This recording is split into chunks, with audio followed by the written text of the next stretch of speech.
दिनै सानजारि नोगोराव थानाय बखावजाय लखिमपुर जिल्ला एसबिएलपि वेलफेयार ससाइटिनि जे गाहाय मावखुलि सिमेन्ट सापरियाव दिनै जोङो बखावजाय लखिमपुर जिल्ला एसबिएलपि आरो दिनै धेमाजि जिल्ला खौसेथि बर' सुबुं आफाद जथायै जोङो मोनसे मा होनदों प्रेस मिट लादों। बेवहाय थांनाय 22 मार्च 2026 गुवाहाटीयाव थानाय जिअ जनता फुड बेलतला सार्भे दा बड'लेण्ड भवनाव DKWCनि जि अफिस बेवहाय सानसेनि हाबाफारिजों जोंनि मिरु खौसेथि बर' सुबुं आफादनि मोनसे मावफुं मेल जानानै थाङो। बे मावफुं मेलाव जोंनि मानगोनां खौसेथि बर' सुबुं आफादनि आफादगिरि मनरन्जन बसुमतारी बेनि दैदेननायाव बे मेला जादोंमोन। बेवहाय गोबांथा खोथाफोरखौ लानानै जे जोंनि बर' रायजो राजाफ्रा जे दिनै DKWCआव जिहेतु जोङो हाबनानै दङ, दा बेवहाय हाबनानै दंब्लाबो जे दिनै गवालपारायाव थानाय जि बर'फोरनि समस्या आरो सनितपुर बिश्वनाथनि जि बर' कछारी वेलफेयार अट'नमास काउन्सिलाव जे हाबै जि समस्या बै समस्याफोरखौबो लानानै जिहेतु सावरायनाय जायो। दा बेवहाय मोननैसो खोथाया जे जोंनि बिटिआरनि बायजोआव जे जों दिनै बर' कछारी वेलफेयार अट'नमास काउन्सिल मोनबाय। दिनै बर' कछारी वेलफेयार अट'नमास काउन्सिलखौ मोनदोंब्लाबो जे माखासे जिहेतु दफाफोर बे दफाफोरा जिहेतु मावफुंजायाखै, बे मावफुंजायैनि सायाव दिनै गोबां जोंनि खौसेथि बर' सुबुं आफादा मा होनो बेहाय दाबि जोङो दैखांदों। बे आसामाव जानो गोनां जे फैगौ 9 एप्रिलाव जि असम बिधान सभानि जि इलेक्सन दङ, दा बेवहाय जोङो जोंनि जि इलेक्सन मेनिफेस्ट' बे जोंनि माखासे डिमान्डफोरखौ बे मेनिफेस्ट'आव सोसनबाय बा सोसननानै दोनदों। बेहायनि माखासे दाबिफ्रा जेरै जोंनि थामथि जि बर' गोजोन गोरोबथा, बे गोजोन गोरोबथानि दफा बायदियै 5.5 दफायाव जोंनि बर' कछारी जि बर' कछारी अट'नमास काउन्सिल जे गामि माखासेफोरा जिहेतु थालांबाय बेखौ सिनायथि होनानै जोंनि बर' कछारी जि काउन्सिल बे काउन्सिलाव सोसननायनि बेखौ जोङो दाबि दैखांदों। आरो बेवहाय जि जोंनि 2006 सननि जि भुमिजि अधिकार जि आयेन, बे आयेनखौ लानानै दा DGR आरो DGR थानाय बेनि जि समस्या, बे समस्याखौ सुफुंनायनि थाखायबो दिनै जोङो दाबि दैखांदों। दा बेवहाय गोबां जिहेतु बिटिआरआव फैफानाय दफाफोर दङ, बै दफाफोरनि जि मावनो गोनां जि खामानिफोर दङ, दा बै मावनो गोनां खामानिफोरखौ जे जोंनि NDA जिहेतु पार्टि, बे पार्टिया दिनै मावफुंनानै होनायनि थाखाय बिथांमोना जोंनो खोथा होदों, बिथांमोना जोंनो बुंदों। दा बै बुंनाय लेखायै जोंबो बिथांमोननि जि बुंनाय जोंहा बेखौ जोङो गोजोननाय मोनदों। दा बेखौनो लानानै जे जोंनि खौसेथि बर' सुबुं आफादा जे फैगौ 9 एप्रिलाव जानो गोनां जि आसाम बिधान सभानि जि इलेक्सन, बे इलेक्सनाव जोङो NDAनि जि बिजाथिफोरखौ भट होनानै देरहाहोनायनि थाखाय थांखि लानाय जायो। बे थांखि बायदियै जोंबो दिनै धेमाजि जिल्ला खौसेथि बर' सुबुं आफाद आरो जोंनि बखावजाय लखिमपुर जिल्ला एसबिएलपि वेलफेयार ससाइटि दा जोङो जथायै जोङो दिनै रायजो राजा बिथांमोनखौ खावलायदों। दा जोंनि खावलायनायखौ जोंनि रायजो राजा बिथांमोना हयथ' जोंनि जि दाबिफोरखौ हयथ' जोङो मावफुंना होनायनि जि नोजोरजों बा मावफुंना होनांगौनि जि नोजोरजों जोङो सरकारखौ जिहेतु जोङो थांनाय बाराव दाबि खालामबोदोंमोन, बेवहाय माखासे मावफुंजाबाय, माखासे भिलेज नटिफिकेसनफोरा जाबाय, माखासेया थालांबाय। आरो दिनै जोंनि जि बर' फरायसालिफोरनि जेंना आरो जोंनि बर' जोंनि सोलोंथाइनि जि समस्याफोर, गोबां स्कुलफोराव दिनै थोजासे फरायसाफोर गैया आरो नांगौ बायदियै जोङो बिजाब मोनाखै। दा बेफोरखौबो जाहाथे सुफुंना होनायनि जिहेतु बिथांमोना जोंनो खोथा होदों, बे खोथा बायदियै जोङो दिनै NDAनि जि पार्टि जिहेतु जों एलायन्सआव दङ, जों जिहेतु जयैनो दङ, दा NDAनि बिजाथि बिथांमोननो जों भट होनानै देरहाहोनायनि जे जोंबो धेमाजि जिल्ला खौसेथि बर' सुबुं आफाद आरो जोङो बखावजाय लखिमपुर जिल्ला एसबिएलपि अनसाय आफादनि जानानै जोङो NDAनि बिजाथिफोरखौनो जों भट होनानै देरहाहोगोननि जोंबो थांखि लादों। आरो जोङो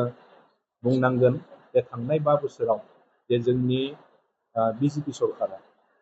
सरकारा दिनै गुबुन बुंनो हागौ अकल इउनियन होनदों जोंनो इउनियनखौनो नांगौ नङा होमबा जोंनो इउनियनखौनो नांगौ इउनियननि जोंहा प्रयोजन दङ दिनै लामा सामा मा होनो दालां सालांनि खोथा दङ दिनै जोङो नुदों जे एसे सिगाङावसो जे गोबां खामानिफोर लामा सामानि जिहेथु मा होनो खामानि बेखौ दिनै जों बेखेवनायखौ नुदों आसा खालामदों जों बेखौ बिसायख'थिनि उनाव जोङो मावफुंनानै होगोन आरो जों दिनै बुंनांगोन जेराव 75 बोसोरनिख्रुइबो बांसिन बेहाय जों रायजो जाबोनाय जिहेतु बर'फोर 75थ' नङा बिनि बुहुत सिगांनिफ्राय रायजो जाबोनाय नाथाय दिनै जोङो गोबां जायगाफोराव दिनै लामा सामानि जि समस्या बै समस्याफोरखौ जों नुदों बै समस्याफोरा दिनै सुफुंजायाखैमोन दिनै सुफुंजानो थांबाय दङ दिनै जोंनियाव मेडिकेल मोजां गंसेबो गैया दिनै बेखौबो दिनै जाफुंनायनि लामायाव थांगासिनो दङ दा बै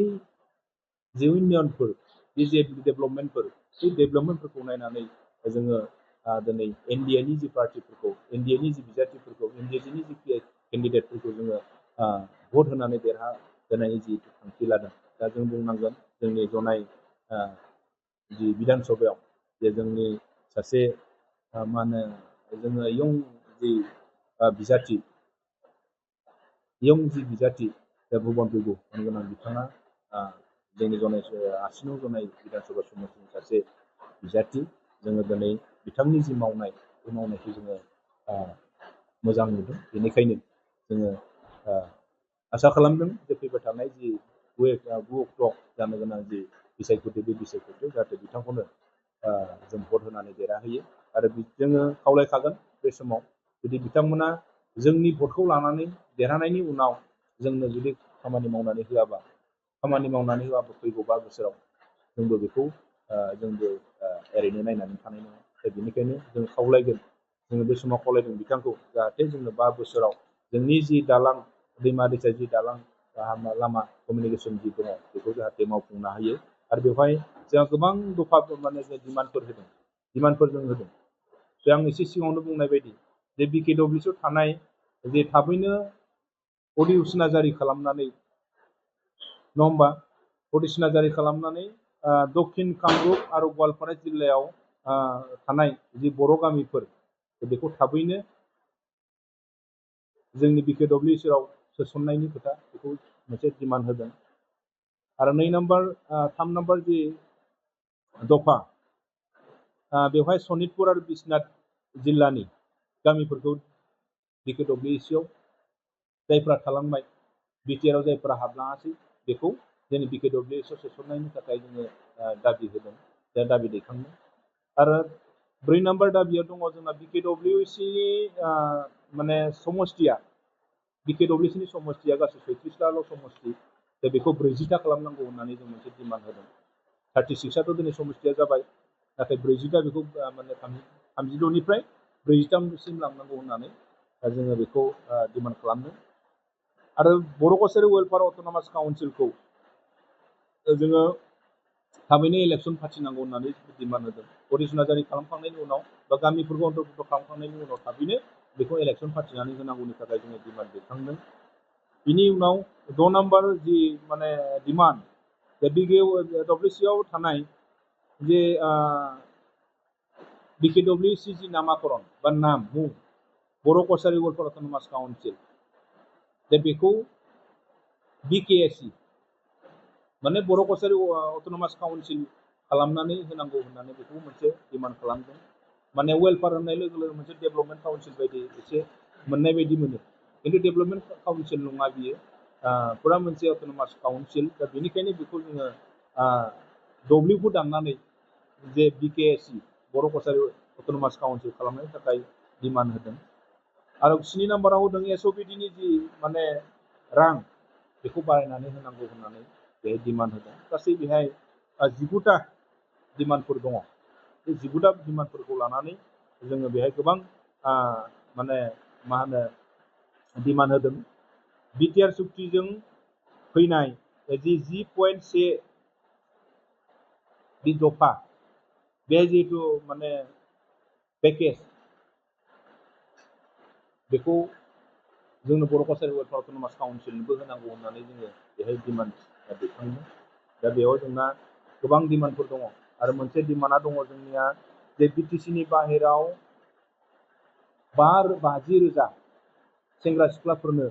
5 लाख रां खरै अनसुंथाइ होनो थाखाय बेहाय सरकारखौ मोनसे डिमान्ड खालामनानै होनाय जादों। दा बेहाय जोंनि गोबां डिमान्डफोरखौ जिहेतु जोङो दिनै जायफ्रा सिगाङाव सरकाराव दंमोन बे सरकाराव थानाय दैदेनगिरि बिथांमोनजों सावरायनायनि गेजेरजों बिथांमोना जिहेतु खोथा होबाय जे मावफुंना होनायनि जि रादाय होदों आरो जाय माने मावफुंगोन आरो जायबायदि सरकारा फैयोब्ला खामानि मावनानै होगोन दा बै सरकारखौनो जोङो भट होनानै देरहाहोनांगौआबो जोंनि दायथ' होननानै जों सानो। दा बेनिखायनो जोङो सिन्था खालामदों जे दिनै बुङोब्ला थांनाय 75 बोसोर दिनै कंग्रेसआ जिहेतु सरकार सालायबोबाय बै सरकार सालायबोनाय समाव दिनै जोंनि जि बर' रायजो राजाफोरनि जि लामा सामा आरो जि डेभेलपमेन्ट बे डेभेलपमेन्टफोरखौ जोङो दिनै नुवाखैमोन। दिनै जोङो नुबाय जे बिजेपि सरकार फैनाय लोगो लोगो उइननानो उइनन नङा होमबा माने डेभेलपमेन्टआनो डेभेलपमेन्ट दिनै गोबां जोंनि सेंग्रा सिख्ला लाइमोनफोरनो आरो जोंनि रायजो राजा आइ आफाद बिथांमोननो दिनै गोबां स्किमनि गेजेरजों दिनै बिजेपि सरकारा दिनै होदों। फ्रि माइरं जाहोबाय दालि होबाय नङा होमबा दिनै अरुण'दय होबाय नङा होमबा दिनै मा होनो बे लाखपति बायदेव होबाय आरो मया होनायनि जिहेतु खोथा दङ नङा होमबा CMAआवबो दिनै जोंनि लाइमोनफोरनो 2 लाख होनायनि खोथाखौ दिनै बुंबाय नङा होमबा दिनै जोंनो मा होआखै गोबां जोंनो बिजेपि सरकारा होदों नाथाय जोङो बेखौ माबायदि लादों जों बेखौ मिथिया। दा जियानो जा जोङो खावलायगोन जोंनि रायजो राजा आइ आफाद इलेक्सन बे इलेक्सनाव जाहाथे जोंनि धेमाजि जिल्लायाव 3 समस्ति दङ बे 3 समस्तियावबो जे जोंनि NDAनि बिजाथि भारतीय जनता पार्टीनि जि बिजाथिफोर दङ सोरबाया थानो हागौ जेनेबा बिटिआरनि बायजोआव सोरबा AGP थानो हागौ सोरबा माने मा होनो BJP थानो हागौ AGP थानो हागौ गथिखे जोङो जोंनि जि NDAनि पार्टी NDAनि जि बिजाथिफोर बे बिजाथिफोरखौ जाहाथे जोङो भट होनानै देरहासार होयो बेखौ जोङो जोंनि रायजो राजाफोरखौ खावलायदों। जोंबो नैबे धेमाजि जिल्लायाव जोंनि जि बिजाथिफोर बे बिजाथिफोरखौ जोङो जोंनि जि रायजो राजाफोरखौ आरो जोंनि मावथिफोरखौ जोङो देहा माने मा होनो बयखौबो लैहोर लैहोर फैनानै जाहाथे बिथांमोनखौनो भट होनानै देरहासार खालामो बेखौ जोङो बे समाव जोङो बोखावजाय लखिमपुर जिल्ला एसडिएलपि वेलफेयार ससाइटि आरो जोंनि धेमाजि जिल्ला खौसेथि बर' सुबुं आफादनि जानानै जिल्लानि जानानै जे जोंनि 3 समस्तिनि बर' रायजो राजा बिथांमोनखौ जोङो जाहाथे जोंनि बिजाथिफोरनो भट होनानै देरहासार खालामो जों बेखौनो बे समाव गासै रायजो राजानिसिम आखाइ खबजोबनानै बे समाव खुलुमनाय जासिगोन।